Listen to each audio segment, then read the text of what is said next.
Welcome back after the break. So Basi صاحب آپ بڑا آئیڈیلائز کر رہے تھے نا کچھ نیشنز کو, نہیں ان کے سسٹمز کو. مطلب انہوں نے اپنے وسائل تیل کا جو ان کا ایک اس کو استعمال کیا, گیس تیل کو. آج قطر جہاں کھڑا ہے, حالانکہ قطر کی اپنی آبادی تو نہ ہونے کے برابر ہی ہے, کچھ لاکھ لوگ ہی ہیں وہاں پہ. اس طرح یو اے کی بھی 2-3 ملین سے زیادہ نہیں ہے, باقی تو زیادہ تر فارنرز ہیں وہاں پہ. لیکن کم از کم انہوں نے اپنے آپ کو اسٹیبلش کر لیا ہے نا جی, اسٹیٹ کے طور پہ کچھ انسٹیٹیوشنز بھی بنا دیے ہیں. سیکیورٹی کے معاملے میں پرابلم ان کو یقیناً ہیں, لیکن ادروائز ان کا ایک سسٹم جو بھی ہے, آپ اس سے اتفاق کریں اختلاف کریں, وہ چل پڑا ہے. جی اب اس موقع سے ہم فائدہ اٹھا کے, کیونکہ حج کا موقع ہے, عید کا ہی موقع ہے, تھوڑی سی بات یہ بھی کر لیتے ہیں کہ جہاں ہم سوچ دیکھتے ہیں دنیا بھر میں, وہاں کچھ ایسے مسلمان لوگ بھی ہیں جو کہ بہت ہی ان کی حالت بہت ہی خستہ ہے. مجھے یہاں پہ اب رہ کے روہنگیا کے لوگ یاد آ رہے ہیں, سچی بات یہ. بالکل. لاکھوں کے قریب لوگ میانمار سے ان کو بے دخل کیا گیا. کچھ میانمار میں بھی ہیں, لیکن کچھ بنگلہ دیش کے کاکسس بازار جو ایک بہت بڑا ریفیوجی کیمپ ہے, دنیا کا سب سے شاید بڑا ہی ہے اس وقت. پھر بھارت میں ان کو اگر آپ دیکھیے تو وہ کئی آواز مسلمانوں کی دب کے رہ گئی ہے. مسلمان ان کے بارے میں بھی نہیں سوچتے. جو آپ کہہ رہی تھی نا کہ غزہ کے مسلمانوں کے بارے میں آپ کیوں نہیں سوچتے, وہ تو چلیے ایک طرف ہے, وہ تو اس وقت حالت جنگ میں ہیں, وہ اسرائیل کی آکوپیشن میں ہیں. یہاں تو معاملہ روہنگیا کا جو ہے, ان کے لیے بھی جو آپ بہت کچھ کر سکتے ہیں ان کے لیے بھی آپ نہیں کرتے. بالکل. اور ایسی حالت میں بیچارے رہ رہے ہیں روہنگیا کے لوگ کہ مطلب دیکھ کر دل دکھی ہوتا ہے, لیکن اپنے آپ کو انسان بے بس بھی محسوس کرتا ہے. انفرادی طور پہ, اجتماعی طور پہ تو اگر ہم چاہیں تو بہت کچھ ہم کر سکتے ہیں, لیکن بہت سے لوگوں کا یہ خیال ہے کہ ہم اپنے تعلقات میانمار کے ساتھ کیوں خراب کریں. اب بنگلہ دیش میں اس وقت روہنگیا کی ایک بہت بڑی آبادی وہاں پہ رہتی ہے, اور بنگلہ دیش بہرحال ان کو میزبانی کے فرائض انجام دے رہا ہے, لیکن بنگلہ دیش کی بھی تو یہ خواہش ہوگی نا کہ میانمار اپنے جائیں, اور ان کی بھی خواہش یہی ہے کہ وہ رخائن اسٹیٹ جو ہیں, جو ان کا علاقہ ہے, وہاں پہ واپس جائیں, کیونکہ کوئی بھی نہیں رہنا چاہتا کسی اور ملک میں. وہ اپنی زمین جہاں پہ ہے مشکل ہوتا ہے, تو وہ واپس تو جانا وہ بھی چاہتے ہیں. لیکن ابھی تک مجھے مسلم دنیا سے کوئی بھی ایسا کلیکٹیو انیشیٹو نظر نہیں آیا کہ وہ میانمار پہ کوئی تھوڑا بہت پریشر ڈالیں. وہ آئی سی کی ریزولوشنز تو آ جاتی ہیں, وہ تو ہر مطلب اومنی بس ریزولوشنز ہیں, وہ دنیا کا کوئی ایسا معاملہ نہیں ہے جس سے وہ بات نہ کر رہے ہوں, لیکن نتیجہ زلچ. مطلب وہ 90-100 پیجز کی ریزولوشنز ہوتی ہیں, کمیونیکے جو وہ آئی سی کا, اس سے باتیں تو ہر ایشوز پہ ہوتی ہیں, لیکن وہ نتیجہ کچھ نہیں ہوتا. تو میں روہنگیا کے بارے میں بھی سوچتا ہوں کہ دیکھیں روہنگیا کا بھی جو ایک مسئلہ ہے, سیریس مسئلہ ہے, اور اس سے بھی مسلمان دنیا کو کم از کم ان موقعوں پہ ہی سوچ لینا چاہیے, حج کے موقع پہ, عیدین کے موقع پہ, کہ ہمارے بہت سے بہن بھائی جو ہیں کس طرح رہ رہے ہیں, اور کتنا ان کے ساتھ ظلم ہوا. میانمار کی حکومت نے بھی نہیں صرف, بلکہ جو دوسرے جو ان کی ریبلز ہیں جو کہ میانمار کی حکومت کے خلاف لڑ رہے ہیں, ان کا نام مجھے بھول گیا ہے, رخائن کوئی ہے, وہ بھی اس وقت روہنگیا کے خلاف ہی ان کا جہاں وہ ریزسٹ کر رہے ہیں حکومت کو, وہاں وہ مسلمانوں کو بھی ٹارگٹ کر رہے ہیں. تو ان کو بھی ان کے بارے میں سوچنا چاہیے. جہاں ہم فلسطینیوں کے بارے میں سوچتے ہیں, یہ بھی بہت ظلم کا شکار. بلکہ کل 2 ہفتے پہلے کی بات ہے کہ انڈیا میں بھی کچھ لوگ ہیں جو روہنگیا کمیونٹی کے, وہاں ان کا ریفیوجی کا اسٹیٹس بھی, حالانکہ بہت پاکستان اور جو بھارت ہیں, ہم جو ریفیوجی کنونشن ہے اس کے ہم پارٹی نہیں ہیں, لیکن پھر بھی ہم پناہ دے دیتے ہیں. تو بھارت نے کچھ فیملیز کو نکال کے زبردستی, جب سے بنگلہ دیش کے ساتھ تعلقات خراب ہوئے ہیں نا, انہیں روہنگیا فیملیز کو جن کے پاس UNHCR کے کارڈز بھی تھے, آئیڈینٹی کارڈز بھی تھے, ان کو زبردستی بنگلہ دیش کی طرف بھجوایا فورس طریقے سے, پریشر بلڈ کرنے کے لیے. تو یہ روہنگیا کا ایک ایشو ہے جو ہمیں سوچنا چاہیے. کچھ لوگ مجھے یہ بھی کہہ سکتے ہیں, ہمیں کہہ سکتے ہیں کہ جی آپ روہنگیا کی تو بات کریں, بہاری جو بیٹھے ہوئے ہیں جو اپنے آپ کو پاکستانی کہتے ہیں بنگلہ دیش میں, آپ تو ان کو لینے سے کتراتے ہیں, تو آپ کس طرح اتنی بڑی بڑی باتیں کر رہے ہیں. ٹھیک ہے, یہ بھی ان کی بات درست ہے، میرے پاس کوئی آرگومنٹ نہیں ہے، لیکن یہ ہے کہ بنگلہ دیش کے جو پاکستانی اپنے آپ کو وہاں پہ کہتے ہیں، عوامی لیگ کے دور میں تو میں سمجھ سکتا تھا کہ اس کمیونٹی میں بڑا پریشر تھا، لیکن مجھے نہیں لگتا کہ جو پاکستانی آپ کہہ لیں یا بہاری کہہ لیں، جو بھی آپ جو وہاں پیدا ہوئے، کیونکہ یہ بھی تو اب جنریشنز گزر گئی نا اس معاملے کو بھی، تو وہ بھی اپنے آپ کو شاید اسی زمین سے ایسوسیٹ کرتے ہوں گے، آئی ڈو ناٹ نو، کیونکہ یہ معاملہ اس طرح اس شیخ حسینہ کے جانے کے بعد اب اس طرح اس کو ریز نہیں ہوتا کرتے، جو ایون بنگلہ دیش کی حکومت بھی شاید ریز نہیں کر رہی، وہ بھی ریکنسائل کر گئی ہے کہ ہمارے اپنے ہی لوگ ہیں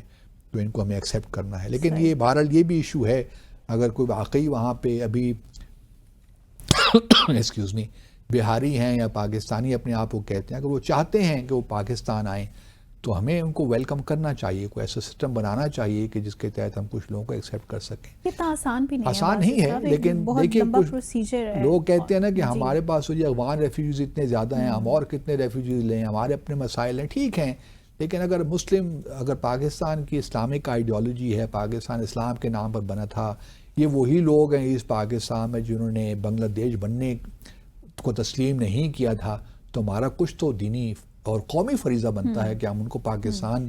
کیونکہ پاکستانی کہتے ہیں اگر اپنے آپ کو، تو پھر ہمیں ان کو لینا چاہیے۔ لیکن اس سب کے لیے نا اپنا گھر بھی پہلے ٹھیک کرنا چاہیے، اپنا گھر تو ٹھیک، وہ تو یہ تو پھر ایک بہت بڑی بات، آپ پھر وہی ڈیلینگ ٹیکٹکس ہے نا، یہ تو بہانے ہیں نا، یہ تو نہیں، یہ ایک پریکٹیکل بات ہے، پریکٹیکل اپروچ ہے کہ جب آپ ان کو لے بھی آئیں گے اور ان کو اس طرح سے فیسیلیٹیٹ نہ کر سکیں تو بس پھر ابزارب کریں، کوئی طریقے بنائیں نا ایسے، تو یہی طریقے بنانے میں ٹیک ٹائم، بس تو پھر 50 سال آگے اور لگ جائیں گے، 50 سال تو ہو گئے ہیں اس چیز کو، 71 سے یہ معاملہ شروع ہوا اور آج ہم 2025 میں ابھی تک کنسیڈر نہیں کیا نا، نہیں کنسیڈریشن کے بعد کی بات کر رہی ہوں، بہت کنسیڈر ہو رہا تھا یہ تو، اس پہ تو محترم عالم اسلامی اور باقی کتنی انٹرنیشنل آرگنائزیشن کو، بلکہ ایک زمانے میں تو یہ تھا کہ ان کو فنڈز بھی دیے گئے تھے کہ آپ بندوبست کیجئے ان کو لانے کا، کچھ لوگ آئے بھی، یہ نہیں کہ کچھ لوگ، بہت سے لوگ، تھاؤزنڈز اینڈ تھاؤزنڈز لوگ آئے، کچھ میں بلکہ پشاور میں تو پوری ایک بہاری کالونی بنی ہوئی ہے، میں وہاں پہ آ کے بسے، کراچی میں بہت لوگ آئے، تو آئے بھی لوگ، لیکن ابھی بھی اب مجھے نہیں معلوم، سچی بات ہے مجھے اس بات کا نہیں اندازہ، I am not privy to details کہ اب کتنی ایک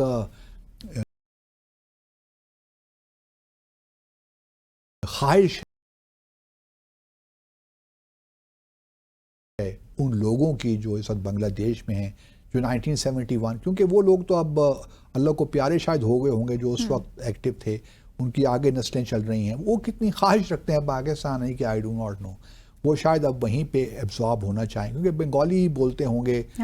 اسی کلچر سے اب ایک تعلق سا ہو گیا ہے، تو آئی ڈاؤٹ ویری مچ کہ وہ شاید خواہش بھی ان کی ہو کہ ہم آنا چاہتے ہیں۔ اسی طریقے سے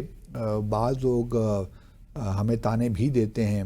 اور بھی مسلمان کمیونٹی ہیں، بھارت کی مسلمان کمیونٹی کو آپ دیکھ لیں، ان کے بھی حالات کوئی اتنے اچھے نہیں ہیں، لیکن اس کے لیے تو ہم چونکہ آواز اٹھاتے رہتے ہیں گاہے بگائے، ہماری حکومت بھی اٹھاتی رہتی ہے، ہمارا ان کے ساتھ ایک پروٹوکول سائن ہوا تھا،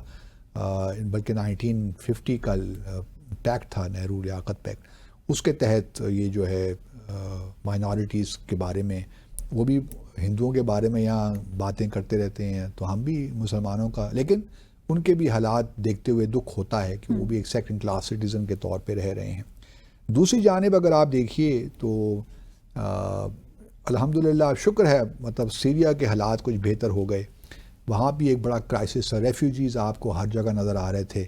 سیرین ریفیوجیز، چاہے وہ جرمنی میں ہو، ترکیے میں ہو، یا ایون یو کے میں بھی ہو، بٹ جرمنی انگیلا مارکل کے زمانے میں تو تقریباً 1 ملین سیرینز کو وہاں ایکسیپٹ لیا گیا تھا، اب نئی حکومت آئی ہے تو کہہ رہے ہیں کہ جی واپس بھجواتے ہیں ان کو، تو کویسچن یہی ہے کہ مسلمان جہاں جہاں بھی ہے بیچارہ مسلمان ہی، میں لفظ استعمال تو نہیں کرنا چاہتا لیکن پسا تو ہوا ہے، چاہے وہ ریفیوجیز کی صورت میں ہو یا کسی اور صورت میں ہو، جس طرح میں نے پہلے کہا افریقہ میں سوڈان معاملہ آپ دیکھ لیجئے، اسی طرح اور بھی برکنا فاسو وغیرہ میں کچھ اور بھی ایسے ممالک ہیں جو کہ OIC کے ممبر ہیں، صومالیہ از اندر ایگزامپل، پھر جو ایریٹریا اور ایتھوپیا کے درمیان معاملات چل رہے ہیں وہ بھی اپنی جگہ، ایریٹریا کا بھی معاملہ ایسا ہے، وہ افریقہ میں ہماری نظر جاتی نہیں ہے لیکن بھائی مسلمانوں کے برے حالات ہیں، پھر نائجیریا میں اگر آپ دیکھیے تو بوکو حرام جو وہاں پہ ایک ٹیررسٹ آرگنائزیشن، ان کا جو رویے ہیں leaves much to be desired. انہوں نے بھی ایک تباہی مچا رکھی ہے نائجیریا میں. بالکل. اسی طرح ایک اور بڑا امپورٹنٹ پوائنٹ ہے, شاید یہ موقع ہوتے ہیں ہمیں ریفلیکٹ بھی کرنا چاہیے کہ جو اسلاموفوبیا ہے اس کو ہم کس طرح ایڈریس کریں. اسلاموفوبیا کے بارے میں اب مارچ میں ایک دن منایا جاتا ہے ہر سال اگینسٹ اسلاموفوبیا, بلکہ ابھی یو این نے اسپیشل ریپرزینٹیٹیو بھی اپوائنٹ کر دیا ہے آن دس ایشو. تو ہم امید کرتے ہیں کہ یہ جو اسلام کے خلاف ایک دنیا بھر میں ایک تاثر پایا جاتا ہے یا اسلامک ٹیررسٹ کہا جاتا ہے, اس قسم کے جو الفاظ استعمال کیے جاتے ہیں, یہ بھی مسلمان دنیا مل کر اس کا کچھ تدارک نکالے گی, کچھ حل نکالے گی. تو آج کا یہی موقع ہے جہاں ہم خوشیاں مناتے ہیں, حج کی ایک فرض ہے, عید کی خوشیاں منا رہے ہیں, تو وہاں پہ یہ بھی ضروری ہے کہ ہم ان موقعوں پہ ریفلیکشن کریں, انٹروسپیکشن کریں اور اس عہد کی تجدید کریں جو عہد ہم نے خاص طور پہ پاکستان کے لیے میں کہتا ہوں, جو کہ پاکستان بناتے وقت ہمارے آبا و اجداد ہیں, ہمارے بڑوں نے دیا تھا. اور وہ عہد یہی ہے کہ ہم نے پاکستان کو بھی ایک نظریاتی ملک ہی بنانا ہے, اور یہاں پہ اور دنیا بھر میں جو ایک اسلامک رول ماڈل اسٹیٹ ہونی چاہیے وہ دنیا کے سامنے پیش کرنی ہے. جی. اب وہ اس کے بارے میں اختلافات تو ہیں کہ کس طرح اسلامک اسٹیٹ کا خاکہ ہے کیا, اس کے بارے میں بھی اختلافات ہیں. تو بہت سے ایشوز ہیں. بہرحال